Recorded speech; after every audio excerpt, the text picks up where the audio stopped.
contou para nós que ela estava pregando lá em Lisboa e ela deu só uma saudação, né, de 5 minutos. Quando acabou, todo mundo aplaudiu. Uma coisa maravilhosa. Aí quando o pastor foi pregar, ninguém aplaudiu. Uma falou 5 minutinhos e foi aplaudido. E o outro, 1 hora. Ninguém. As mulheres estão ocupando espaços. Aleluia. É uma serva do Senhor. Nós conhecemos porque era solteira. Eu era menininha lá. E aqui está uma mulher de Deus, mãe de filhos, serva do Senhor. Quero que ela dê uma saudação e depois ela vai entregar para o seu maridinho a palavra. Só tem que ter essa mão na frente do seu maridinho. Essa peça fina aí. Obrigado, pastor. A paz do Senhor, irmãos. Amém. Na verdade, quando eles nos dão oportunidade assim, é só para a gente cumprimentar. Mas eu não resisto, eu preciso falar, essa que é a verdade. Eu estou vendo aqui alguns alunos de ontem, né? Foi muito bom estar lá com vocês. E é muito bom estarmos aqui, irmãos. Deus já ministrou meu coração. E, na verdade, nós viemos adorar o Senhor. Amém? Amém. E eu estava me lembrando de quando Maria ungiu os pés do Senhor, quebrou aquele vaso de alabastro. E alguns discípulos não entenderam o que aquela mulher tinha feito. Na verdade, ela deu tudo o que ela tinha. E ela depositou tudo o que ela tinha aos pés do Senhor. Mas Jesus falou, olha, por causa dessa atitude, aonde o Evangelho for pregado, será lembrado essa mulher e a sua ação. Porque a adoração é muito mais do que vir simplesmente à igreja. Adorar é render-se. Adorar é amar inteiramente ao Senhor. Nós estamos aqui porque nós adoramos o Senhor. E Ele merece toda a nossa adoração, todo o nosso louvor, toda a nossa honra. Por mais que façamos, ainda é pouco em comparação com aquilo que Deus fez por nós. Amém, querido? Prazer em conhecê-los. Nós conhecíamos de ouvir falar, mas agora os nossos olhos veem vocês, né? Com certeza nós vamos levar saudades e vamos levar uma visão mais realista e verdadeira de como é a igreja aqui em Portugal. Por certo, Deus vai estar nos lembrando de orar por vocês, para que a bênção de Deus continue a abundar neste lugar. Deus abençoe. Eu devolvo a palavra. Quero aqui chamar meu esposo, então. Olha que honra, né? Vou chamá-lo, então, para ele apresentar a minha irmã e meu cunhado. Amém.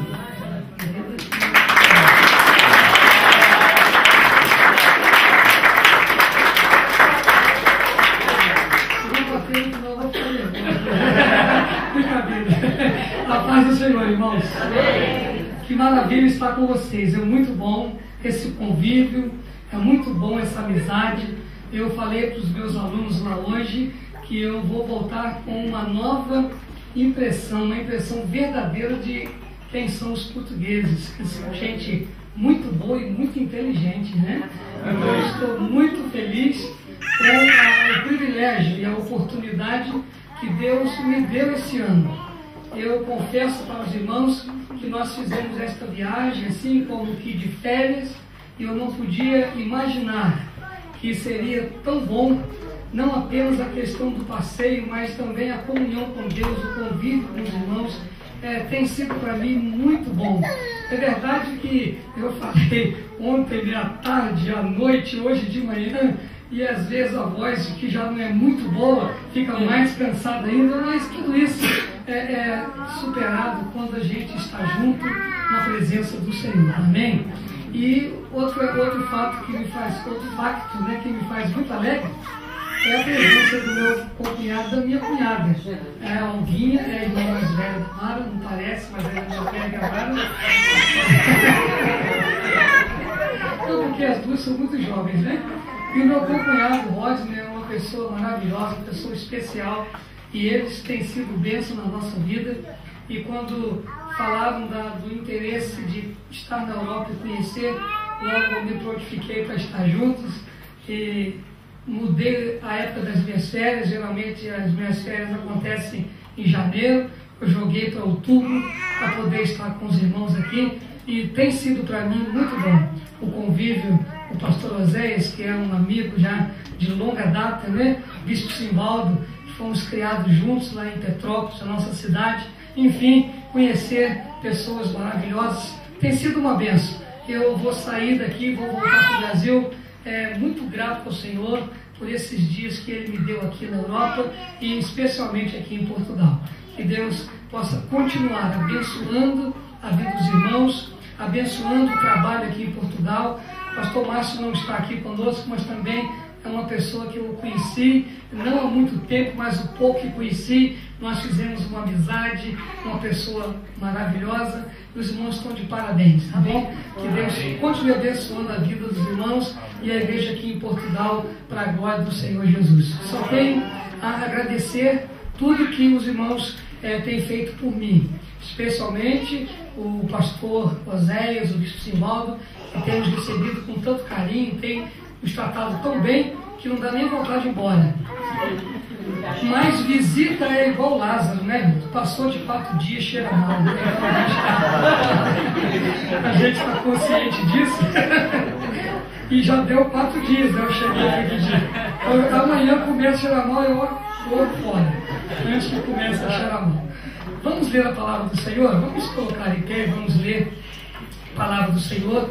Pelo que Deus tem para o nosso coração, está no livro das Revelações, no livro do Apocalipse, no capítulo 2. Apocalipse, capítulo 2. O Apocalipse é o último livro da Bíblia. E o que eu quero compartilhar com os irmãos é o que Jesus escreveu, a carta que ele escreveu à igreja em Esmirna. Apocalipse, capítulo 2, do versículo 8 para o versículo 11. Diz assim a palavra: ao anjo da igreja em Esmirna escreve: estas coisas diz o primeiro e o último, que esteve morto e tornou a viver. Conheço a tua tribulação, a tua pobreza, mas tu és rico, e a blasfêmia dos que a si mesmos se declaram judeus e não são, sendo antes sinagoga de Satanás. Não temas as coisas que tens de sofrer. Eis que o diabo está para lançar em prisão alguns dentre vós, para serdes postos à prova, e tereis tribulação de 10 dias. Sê fiel até a morte, e dar-te-ei a coroa da vida. Amém. Quem tem ouvidos, ouça o que o Espírito diz às igrejas. O vencedor de nenhum modo sofrerá dano da segunda morte. Amém? Que o Senhor nos abençoe e aplique esta palavra no nosso coração. Vamos orar antes que os irmãos tomem os seus lugares. Pai querido, nós te damos graças. Nós bendizemos o teu nome pelo privilégio de mais uma vez nos reunirmos em teu nome. Obrigado, Senhor, porque mais uma vez nós podemos sentir a tua presença neste lugar. Porque estamos aqui reunidos com um coração sincero e estamos fazendo isto em nome de Jesus. Por isso cremos no que a tua palavra diz. Quando nos reunimos em teu nome, o Senhor se manifesta. E a tua presença aqui é algo que podemos sentir, é algo que podemos perceber através da unção e do mover do teu Espírito Santo. E eu sei, Senhor, que o Senhor não nos reuniu aqui nesta tarde em vão. O Senhor nos trouxe aqui, porque o Senhor tem algo a fazer em nossas vidas. E eu te louvo, Senhor, porque fomos pessoas privilegiadas, escolhidas para estarmos aqui. E queremos que agora o teu Espírito Santo tenha liberdade para agir no nosso meio, para ministrar ao nosso coração, para mudar o que tem que ser mudado. Enfim, estamos aqui, Senhor, com os nossos corações abertos a ação poderosa do teu Espírito Santo. Fala conosco, Senhor. Toma a minha vida nas tuas mãos. Dá-me a tua graça. Dá-me a tua unção. Glorifica o nome de Jesus neste lugar. E no final nós lhe daremos toda a honra, toda a glória e todo o louvor. Porque só o Senhor é digno. Recebe-nos, portanto, agradecidos, Oramos em nome de Jesus Cristo. Amém, amém. Os irmãos podem assentar-se. Amados irmãos, esta carta, ela é a segunda carta de 7 cartas que Jesus escreveu às 7 igrejas da Ásia Menor. O que há de curioso nesse número 7 é que o número 7 é um número simbólico, é o número da perfeição. Quando lemos na carta que João escreveu no Apocalipse, em todo o seu conteúdo, e todas as vezes que aparece o número 7, esse número significa perfeição. Quando você lê sobre os 7 Espíritos de Deus, não é que Deus tenha 7 Espíritos, é que Ele tem o Espírito perfeito, né? Quando você lê automaticamente sobre as 7 igrejas, está dizendo sobre a igreja perfeita ou sobre todas as igrejas. A verdade é que a carta a Éfeso, a Esmirna, a Pérgamo, a Tiatira, a Laodiceia, a Sardes, seja qual for a igreja a que a carta foi endereçada, na verdade esta carta tem a ver comigo e com você. Estas cartas, elas revelam a verdade do que acontece no seio da igreja de Jesus. E estas cartas têm uma finalidade dupla. Primeira, de nos, eu vou usar uma expressão assim, de nos consolar, porque enfrentamos lutas das mais variadas, mas ao mesmo tempo tem também a finalidade de nos exortar, de chamar a nossa atenção. Certamente, quando a palavra vem de estímulo, ela consola. Quando ela vem de alerta, é uma exortação. E nós, como igreja, precisamos das duas. Precisamos do consolo e precisamos da exortação. Então, estas cartas, na verdade, elas expressam a verdade da igreja de Jesus num todo. Eu não concordo com alguns teólogos que dizem que nós somos a igreja de Laodiceia. Nós não somos a igreja de Laodiceia. Nós somos a igreja de Éfeso, Esmirna, Pérgamo, Tiatira, Sardes, Filadélfia. Nós estamos inseridos em todas as igrejas. As mensagens têm a ver comigo e contigo. O que há de especial nesta carta?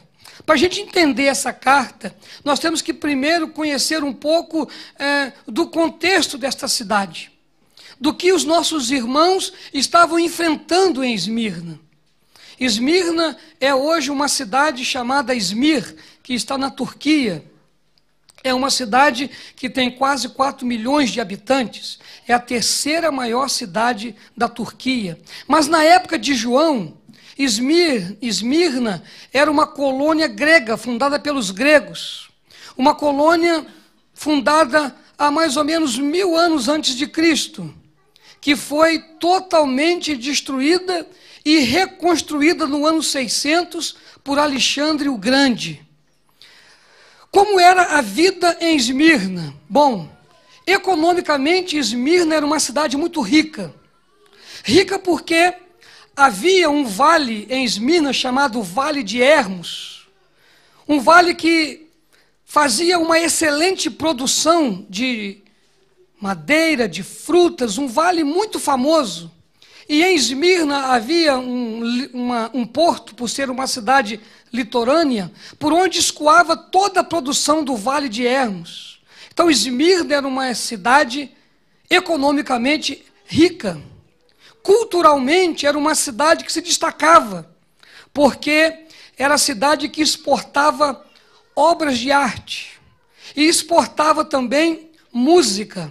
Havia em Esmirna um grande templo ao deus Apolo, e Apolo era também o deus da música e o deus da adivinhação.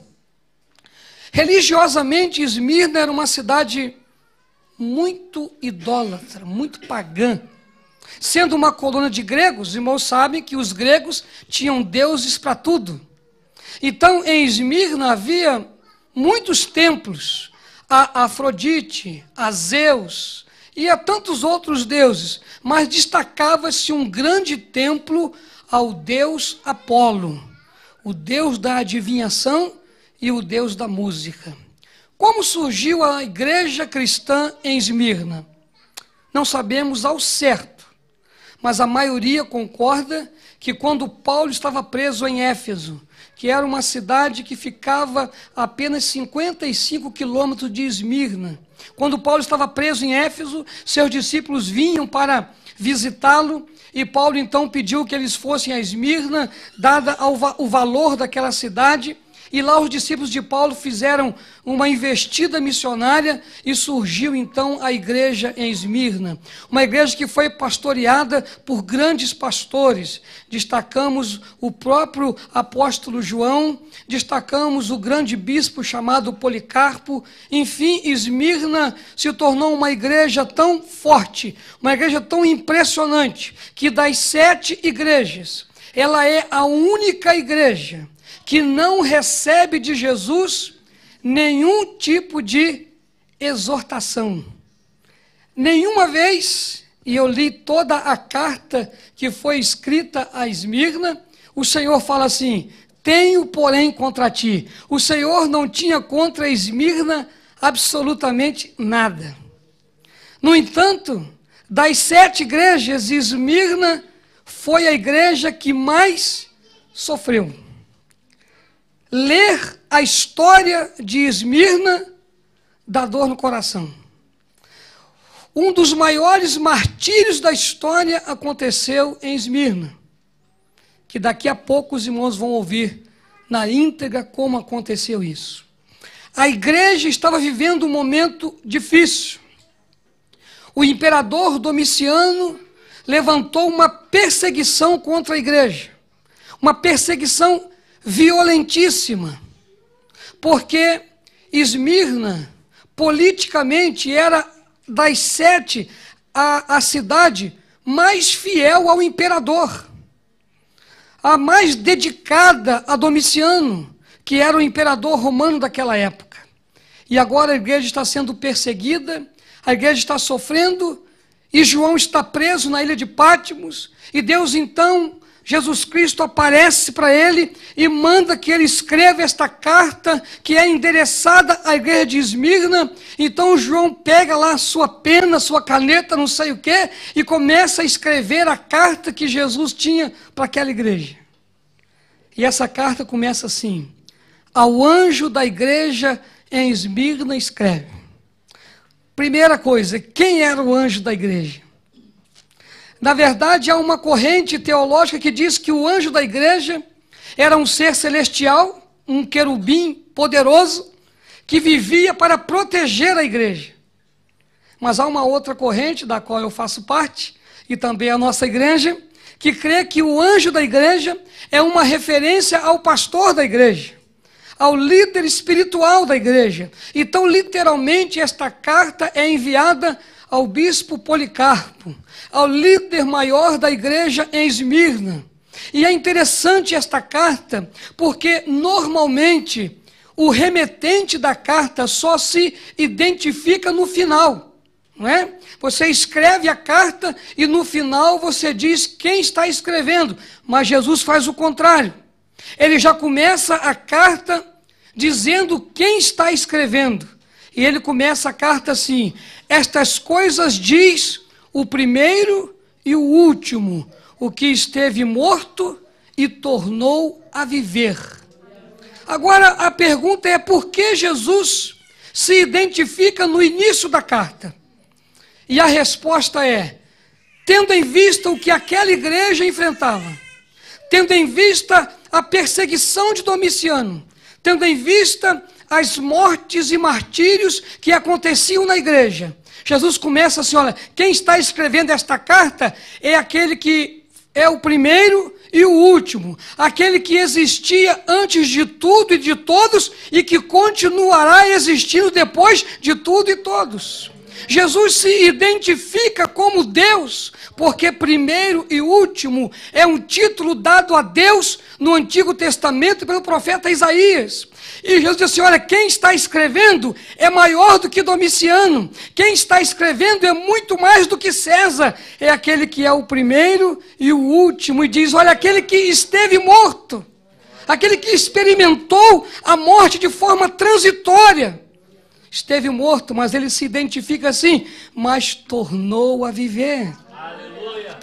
E é lindo quando a gente lê isso no original grego, porque o grego, ele é diferente da nossa língua em alguns aspectos, em muitos aspectos. Aqui, principalmente, quando Jesus assim, tornou a viver, a palavra que é usada diz o seguinte: tornou a vida de uma vez para sempre. Ou seja, tornou a vida para não morrer nunca mais.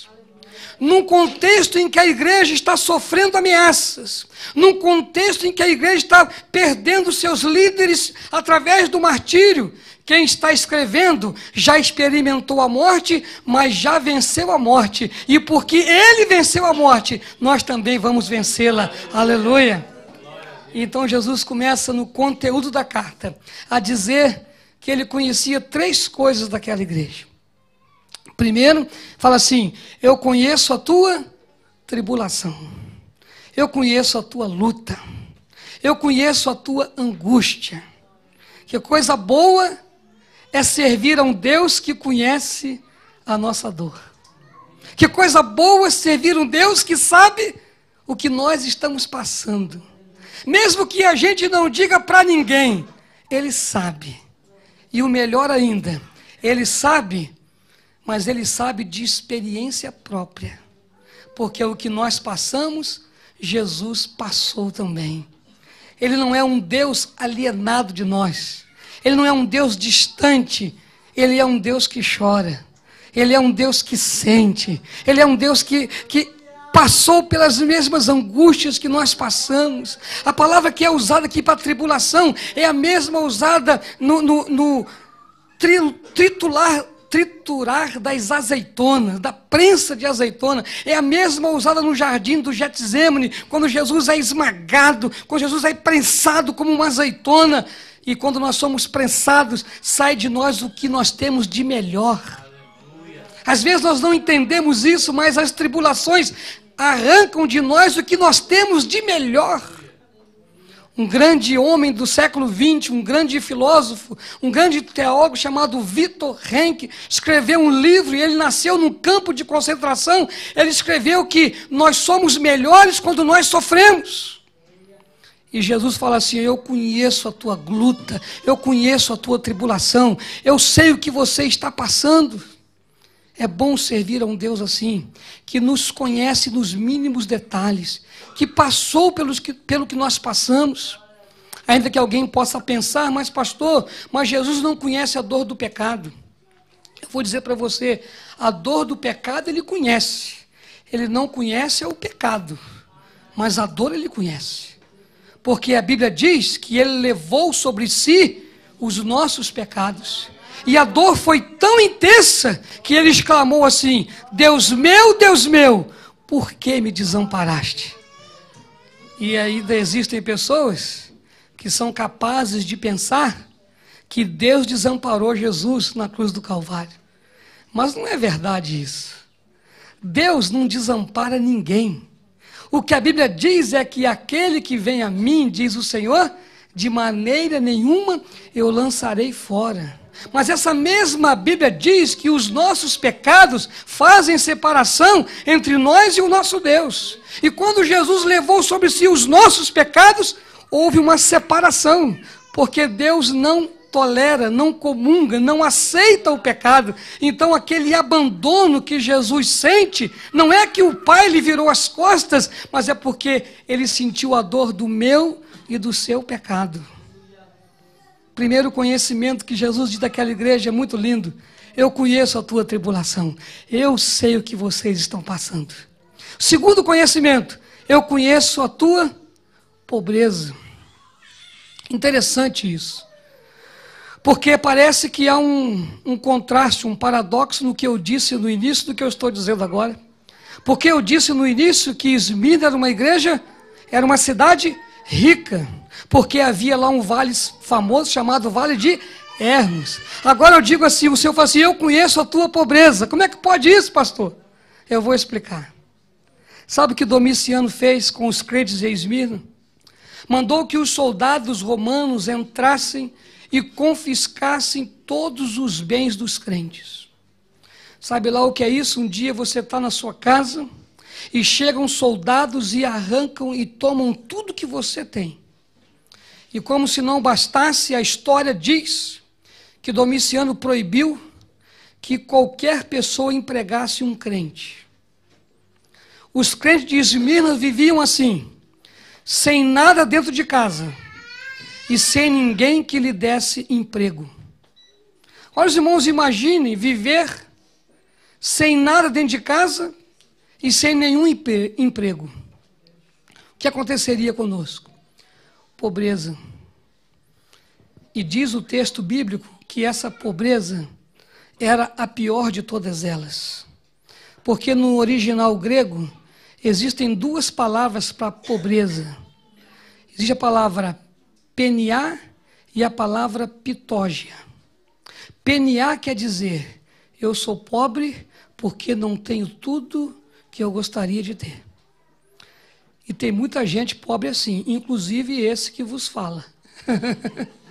Eu sou pobre porque eu não tenho tudo que eu gostaria de ter. Então eu sou um peniá da vida, né? Mas existe uma outra palavra que é pitógia, que quer dizer eu sou pobre porque eu não tenho o que eu preciso para viver. Esse, graças a Deus, eu não sou. Sabe qual palavra que Jesus usou para os crentes de Esmirna? Pitógia. Eu conheço a tua miséria. Eu conheço que para vocês falta o que é necessário para viver. É isso que Jesus está dizendo.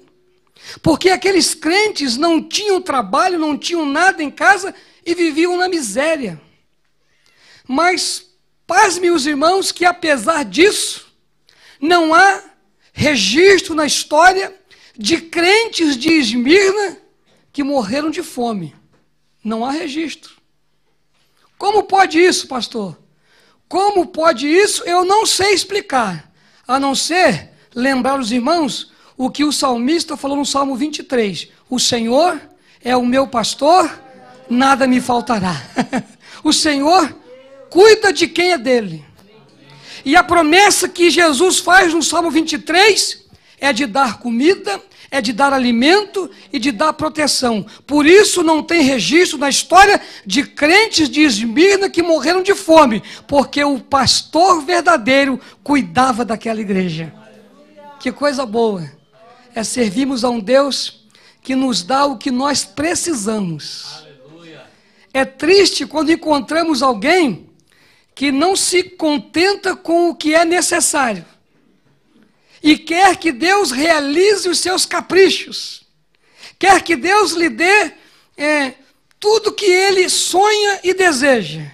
E quando Deus assim não faz, ele pensa que é porque tem alguma coisa errada.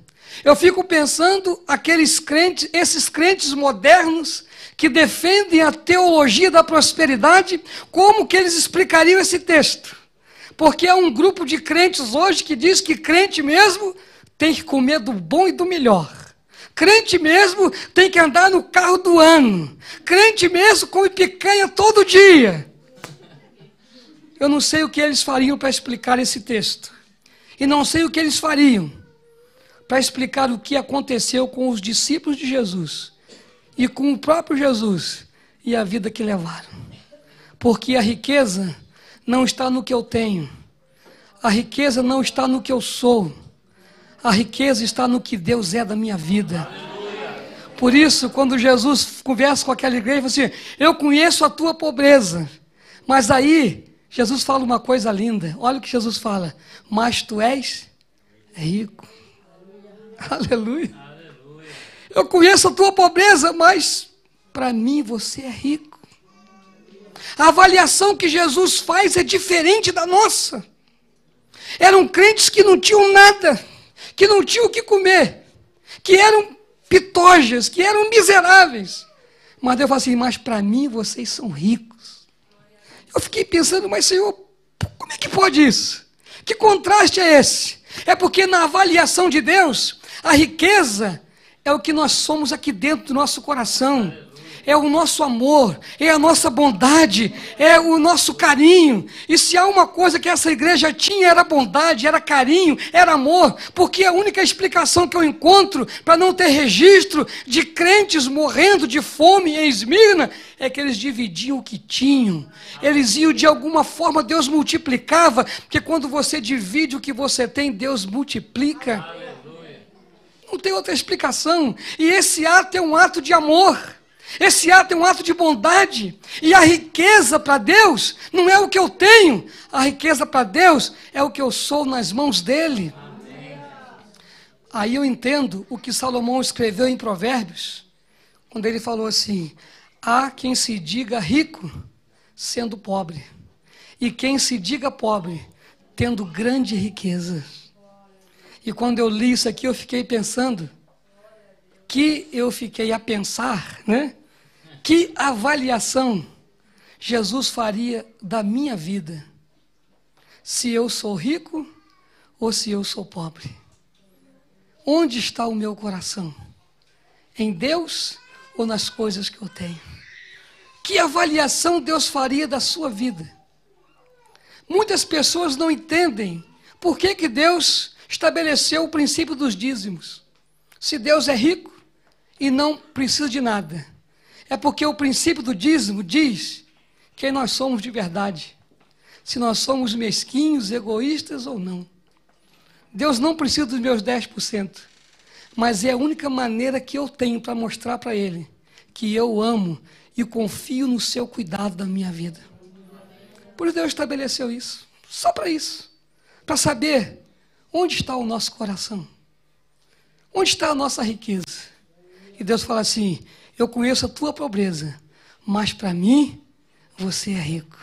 Aleluia. E o terceiro conhecimento que Deus faz daquela igreja: eu conheço a blasfêmia que há entre vós. Mas olha que essa blasfêmia, escute bem, não era blasfêmia entre os crentes, não. Eu conheço a blasfêmia que há entre vós, daqueles que se dizem judeus e não são. A blasfêmia não estava no seio da igreja. A blasfêmia estava naqueles que se diziam povo de Deus e não eram povo de Deus. Como assim? É que no ano 70, Jerusalém, o templo foi destruído e os judeus foram espalhados pelo mundo, num movimento chamado diáspora. E diz a história que muitos judeus foram morar em Esmirna. Então lá havia uma grande colônia de judeus. E os judeus, eles são o quê? Povo de Deus, né? Judeu é povo de Deus. Só que esse povo de Deus lá também se levantou contra os crentes de Esmirna. E aí Jesus faz uma revelação tremenda, tremenda. Jesus revela o seguinte: povo de Deus não é quem nasceu em Israel. Povo de Deus é quem teme e serve a Deus de verdade. Foi ele que falou.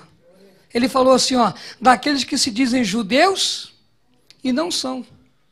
Isso quer dizer daqueles que se dizem meu povo e não são. Veja como essa mensagem, como essa carta é para a nossa igreja.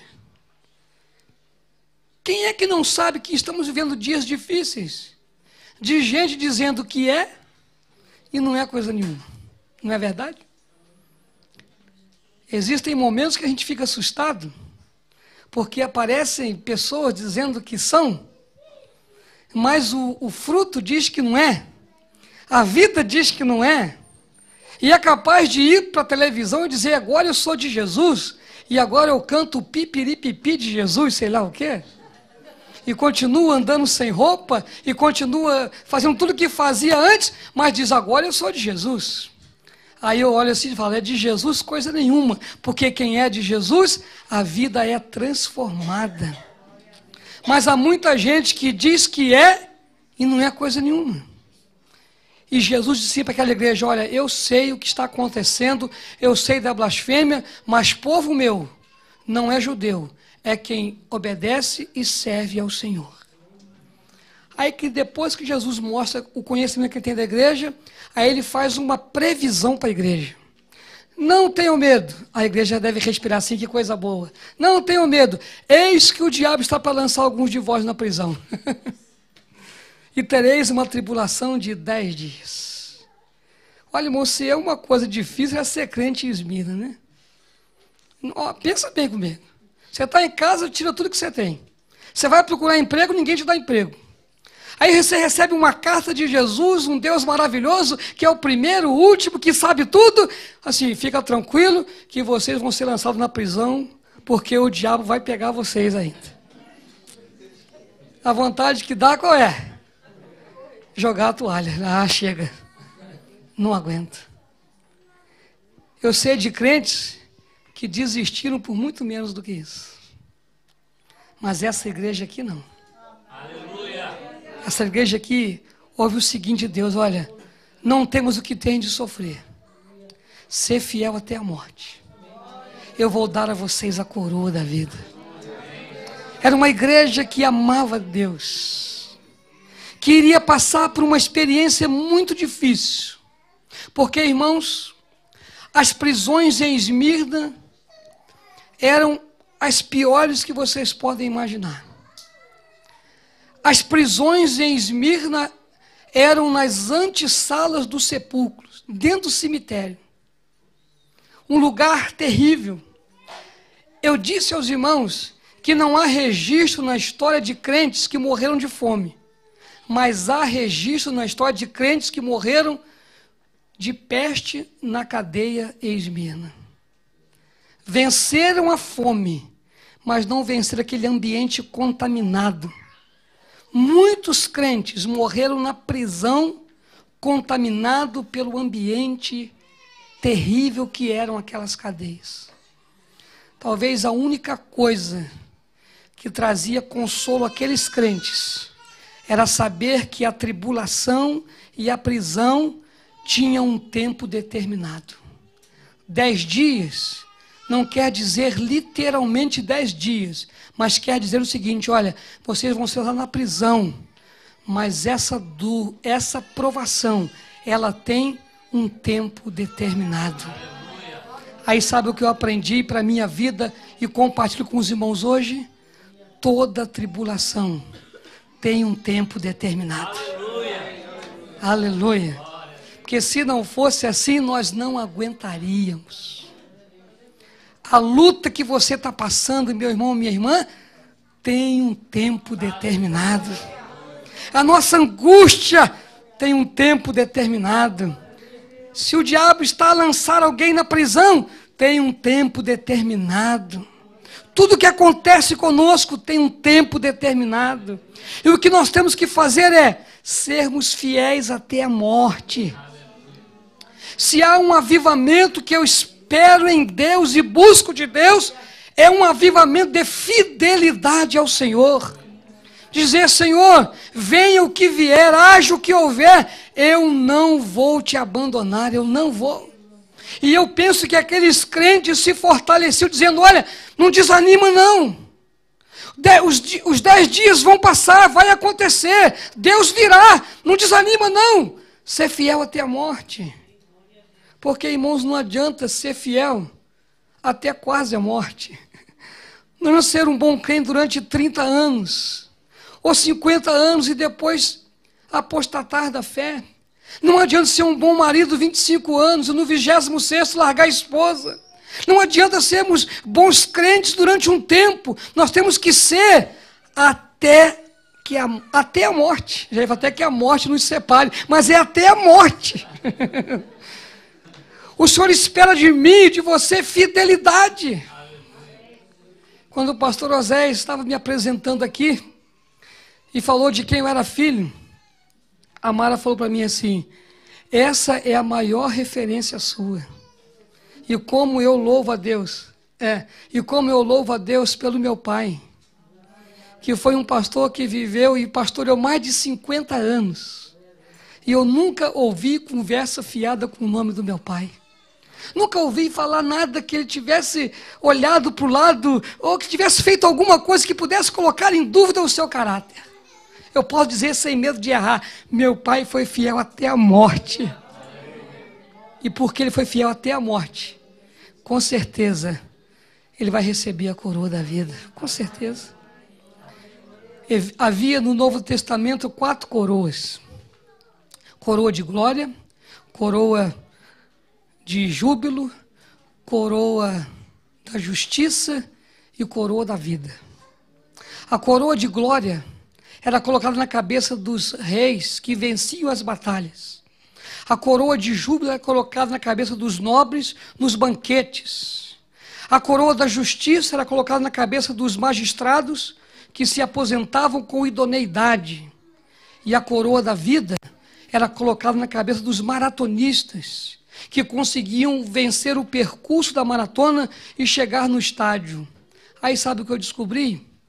Que pouquíssimas pessoas, pouquíssimos corredores conseguiam completar a maratona. E os que conseguiam completar, quando chegavam no estádio, chegavam extenuados, cansados, ofegantes, quase que sendo carregados. Aí eu aprendi que para que eu receba a coroa da vida, não vai ser fácil.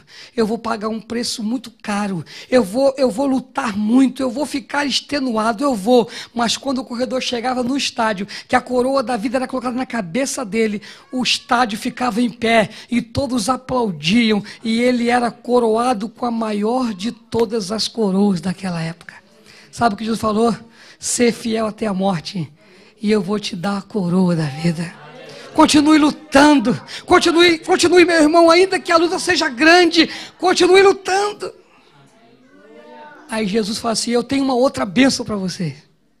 Se você vencer, você não sofrerá o dano da segunda morte. Que coisa boa. Para uma igreja que vinha morrendo, que vinha sofrendo. Porque, irmãos, eu não tenho nenhum problema e nenhum medo da morte. Da primeira morte. Eu tenho medo da segunda morte. A primeira morte não adianta ter medo. Porque ela vai vir. Não sei quando, mas ela vai vir. Diz a Bíblia que ao homem está destinado a morte. E vindo depois o juízo. Então, essa morte, essa primeira morte, se você tiver medo, ela te pega. Se não tiver, ela te pega também. Então eu não preciso ter medo. E essa morte, vou fazer aqui uma conjectura aqui. Daqui a 100 anos, talvez nenhum de nós esteja aqui, não é?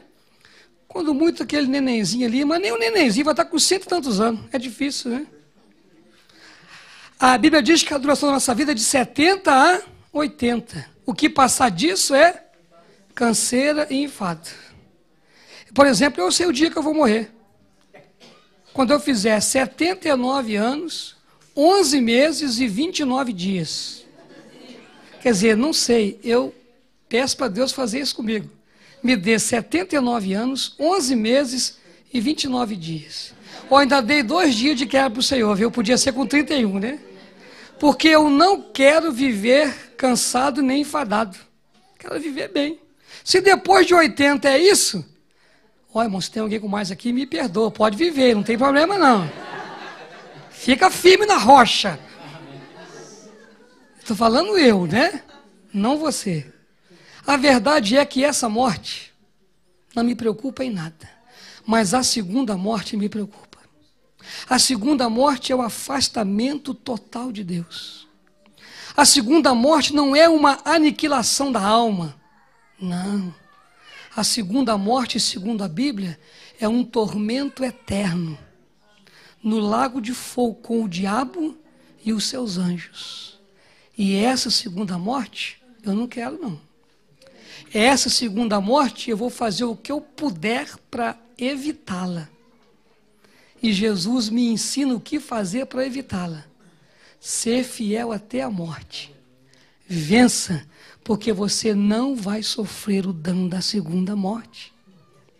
E é interessante, quando temos essa certeza, que aí, ao enfrentarmos a primeira morte, enfrentamos de cabeça erguida. A história diz que uma noite, Policarpo estava dormindo, ele teve um sonho. Ele sonhou que as almofadas onde ele estava dormindo estavam pegando fogo. Ele acordou no meio da noite, chamou alguns irmãos e falou: olha, Deus está me chamando para o martírio. Aí disseram: não, Policarpo, não. Passado alguns dias, aconteceu na cidade de Esmirna os Jogos Públicos, como se fosse hoje as Olimpíadas. E aí todos foram para Esmirna, inclusive o imperador Domiciano. E quando Domiciano chegou em Esmirna, o povo se levantou contra ele, dizendo que queriam a cabeça de Policarpo, que queriam o extermínio dos crentes. E Domiciano perguntou quem era Policarpo. Disseram: é o líder dos crentes aqui em Esmirna. Pois tragam esse homem aqui. Soldados, diz a história, foram à casa de Policarpo. Conheciam Policarpo.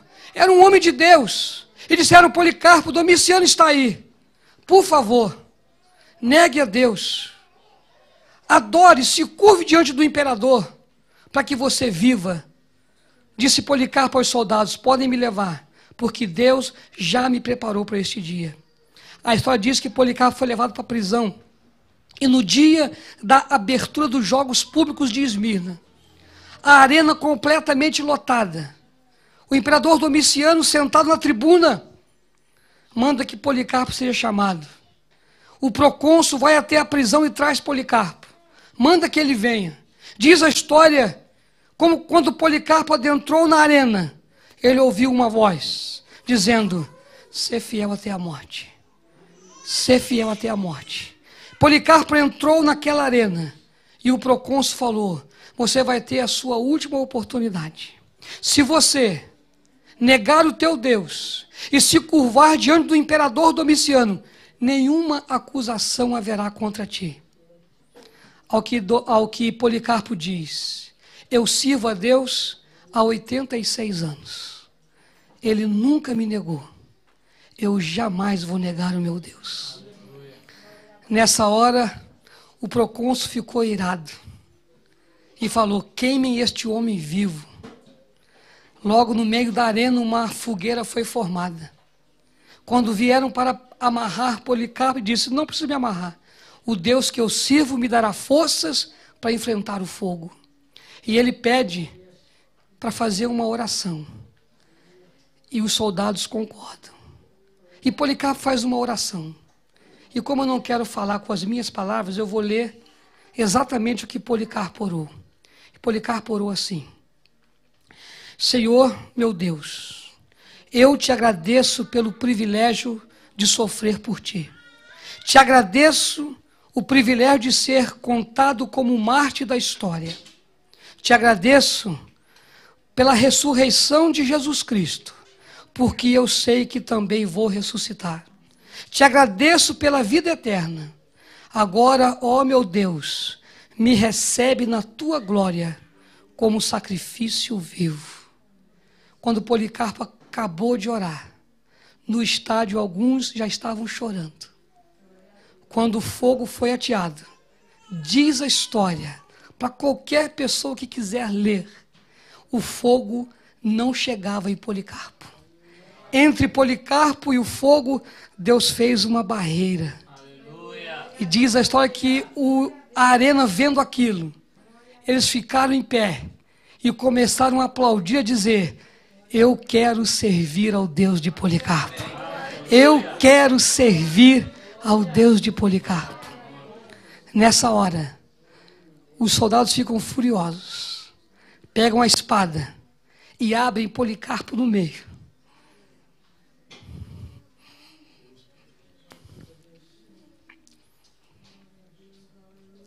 Diz a história que o sangue apaga o fogo. Policarpo cai morto. Era o dia 23 de fevereiro do ano 156. E no dia que Policarpo morreu, milhares de pessoas aceitaram Jesus como Senhor e Salvador. Porque um homem decidiu ser fiel até a morte. Por que Deus trouxe essa palavra para nós hoje à noite? O que Deus quer conosco aqui hoje à noite? Eu penso que Deus quer conosco duas coisas. Primeiro, Deus quer consolar alguns aqui hoje à noite. Alguns que estão enfrentando muitas lutas. muitas dificuldades. Alguns que já pensaram assim, não dá para ser crente assim, não dá. A minha luta é muito grande.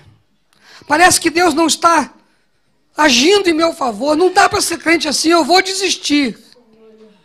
Deus me trouxe aqui dizer para você o seguinte, olha, não desiste não. Fica firme até a morte, porque tem uma coroa da vida para você. Deus está dizendo assim, ó, eu conheço a tua luta, minha irmã. Eu conheço a tua luta, meu irmão. Eu estou com você na luta. Eu sou o primeiro, o último. Eu estive morto, mas eu tornei a viver. Eu estou aqui. Deus está consolando o teu coração. E dizendo para você que você não está sozinho nessa luta. Ele sabe. Mas, amados, existem lutas que nós temos que passar por ela. Porque é na luta que nós somos aperfeiçoados. É na tribulação que nós crescemos em paciência. É na tribulação que Deus tira de nós o que de melhor nós temos. Um dos hinos que eu mais amo, acho lindo, e não consigo cantá-lo sem me emocionar. E acho que pouca gente consegue. É aquele hino que diz assim, mais perto quero estar, meu Deus, de ti, ainda que seja a dor que me una a ti.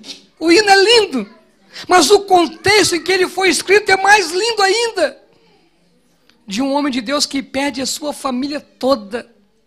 Ele vai ser missionário num outro país, e quando a família vem, o navio afunda, e ele perde todo mundo. E quando esse homem volta, ele pergunta ao capitão, onde foi que o navio afundou? Onde está a minha família? O capitão fica preocupado. O que esse homem vai fazer?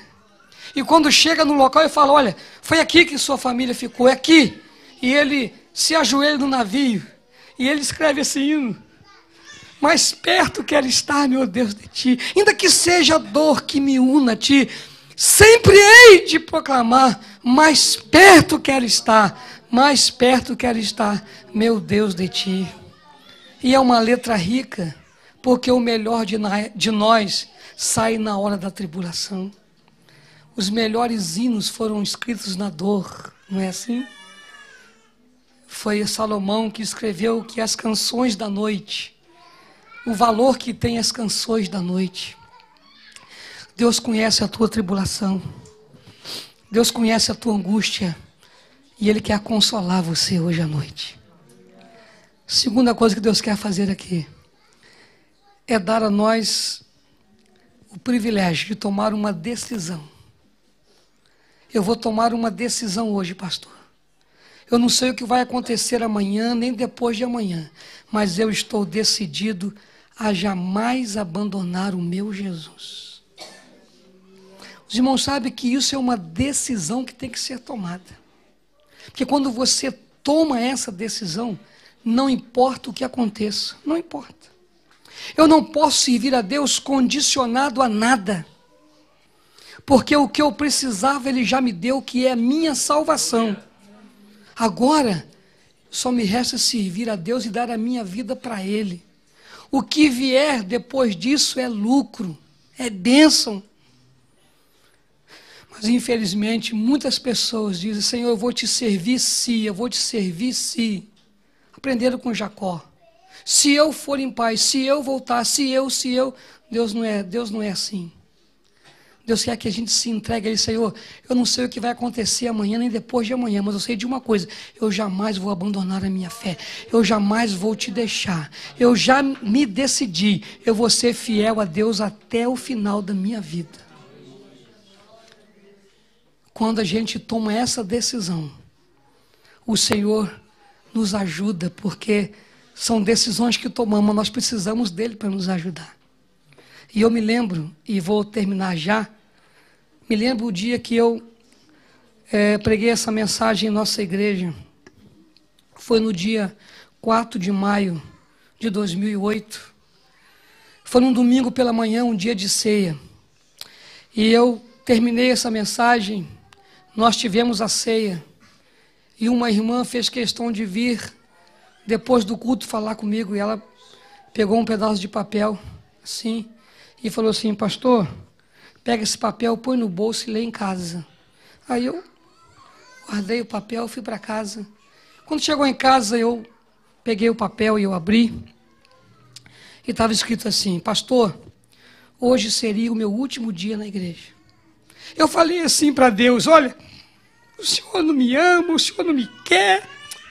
Também eu vou hoje na igreja, vou tomar ceia e não vou voltar nunca mais. Chega. Ela falou assim: aí Deus usou o senhor para falar que eu tenho que ser fiel até o final. E ela falou assim: pastor, pois eu tomei a minha decisão. Eu nunca vou deixar o meu Jesus por nada. Irmãos, quando eu li aquele papel, eu comecei a chorar. Porque uma vida vale mais do que o mundo inteiro. Comecei a chorar e falei: valeu a pena todo o esforço, valeu a pena toda a dedicação, valeu a pena, porque uma vida vale muito, é muito preciosa, vale mais do que o mundo inteiro. Aquele seria o último dia daquela irmã da igreja, mas ela decidiu que nunca mais ia abandonar o Senhor Jesus. E a minha oração é que Deus derrame isso no nosso coração hoje à noite. Um avivamento de fidelidade. Chega de crente levado por vento, chega de crente elevador. Lá no Brasil tem isso, crente elevador. Um dia está lá em cima, um dia está lá embaixo. Um dia é bênção, outro dia não é nada. Chega, eu vou ser fiel até o final.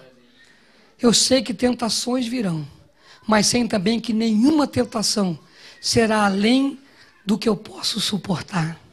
Sabe o que me consola? É quando eu leio 1 Coríntios capítulo 10, versículo 13. Que fiel é Deus, que não nos deixará ser tentado acima do que nós podemos suportar. Junto com a tentação, dará também o escape, para que possamos suportá-la. Esse negócio de quem fala assim: ah, pastor, a tentação foi muito forte, eu não aguentei. Mentira. Mentira. Não vem tentação maior do que você pode suportar. Você só cai, desculpa a expressão que eu vou usar, mas você só cai se você quiser. É uma decisão que eu tomo. É uma decisão, eu quero cair, eu quero abandonar. Porque se você não quiser, ninguém pode te arrebatar da mão do Senhor. Paulo falou assim em Romanos capítulo 8, que nem a morte, nem a altura, nem a profundidade, nem anjo, ninguém, nada e ninguém poderá nos separar do amor de Deus que está em Cristo Jesus, o meu Senhor. Nada e ninguém. Mas eu tenho que tomar a minha decisão. Eu vou ser fiel até o final da minha vida. Que Deus nos abençoe. Que o Espírito Santo faça essa obra no seu coração hoje. Você que precisa de consolo, você vai sair daqui consolado. Você que precisa tomar uma decisão de fidelidade, tome. Vale a pena. Com a morte de Policarpo, milhares de pessoas aceitaram Jesus. Com a morte do meu pai, onde eu passo, a pessoa fala: seu pai era um grande homem de Deus. Alguns falam assim: eu sou fruto do seu pai. Seu pai me ganhou para Jesus. Eu quero, o dia que eu morrer, alguém falar: passou aqui um grande homem de Deus. 1,65 m, mas um grande homem de Deus. Um homem fiel ao Senhor. Um homem íntegro. Um homem correto. Um homem que amava a Deus acima de tudo. Eu quero. Quero deixar uma história bonita da minha vida. E sei que você quer também. E por mais que o diabo não queira que isso aconteça, se eu estiver decidido, Deus vai me ajudar, Deus vai me honrar. E eu vou chegar no final. Eu vou abraçar Policarpo. Eu vou abraçar Paulo.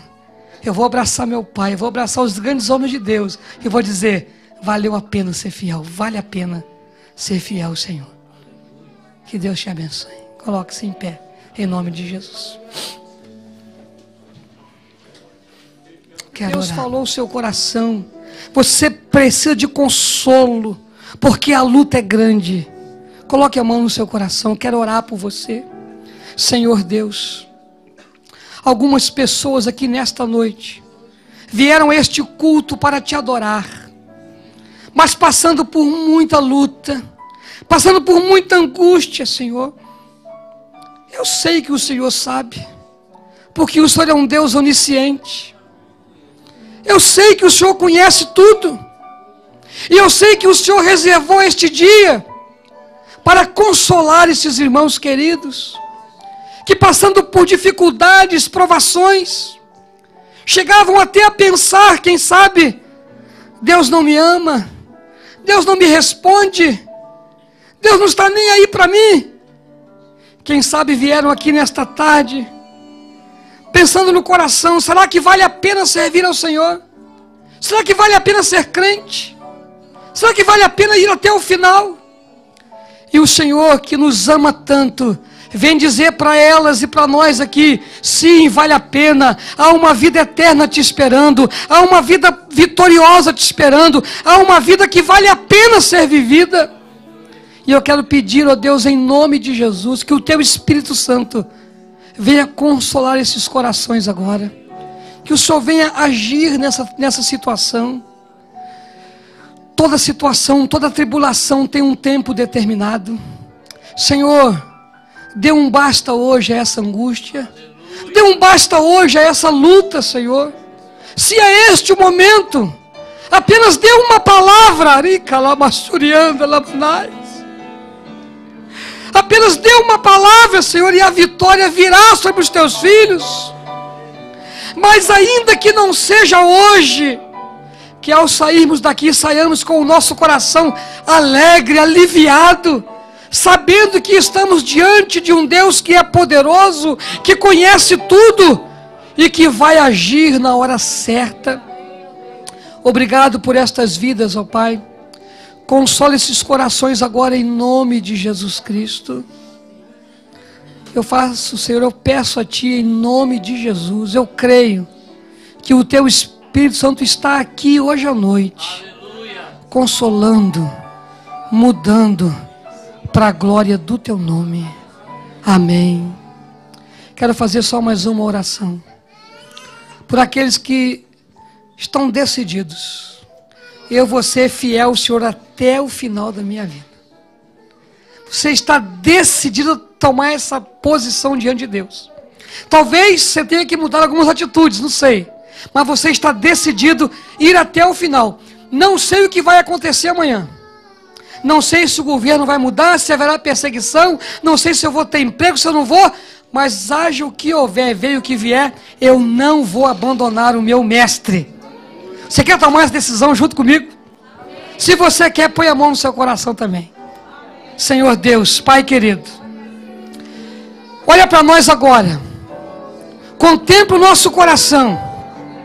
Olha aqueles que estão aqui hoje à noite dizendo: Senhor, venha o que vier, haja o que houver, eu não vou te abandonar.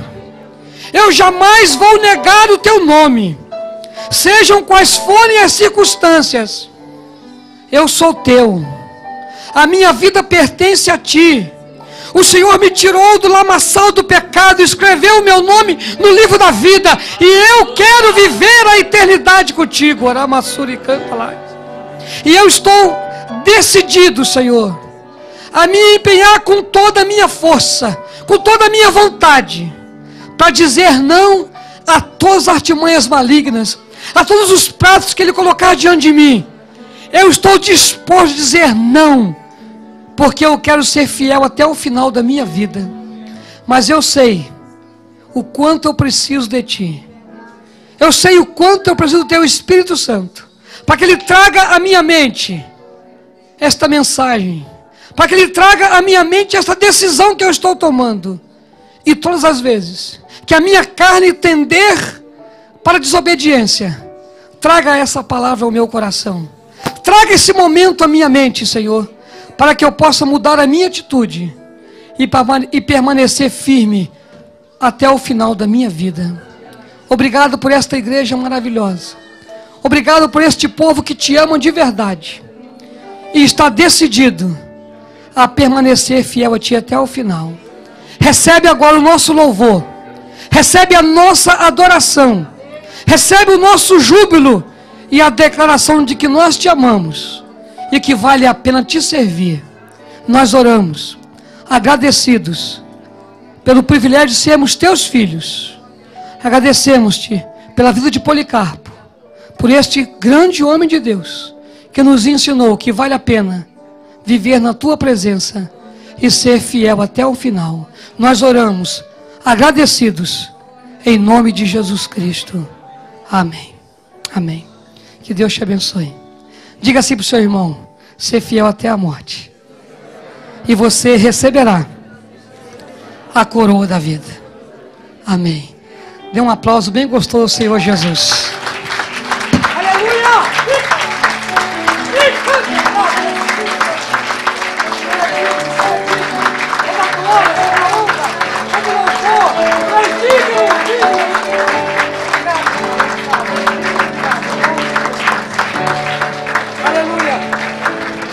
Glória a Deus. Obrigado, irmãos, pela atenção, pelo carinho. Quero deixar o meu abraço aqui ao pastor Márcio. Transmita a ele, eu vi a esposa dele. Ah, tá lá. Um abraço, pastor Márcio, um abraço para a igreja. Quando os irmãos forem ao Brasil, minha casa é sua casa. Deus abençoe. Amém. Obrigado.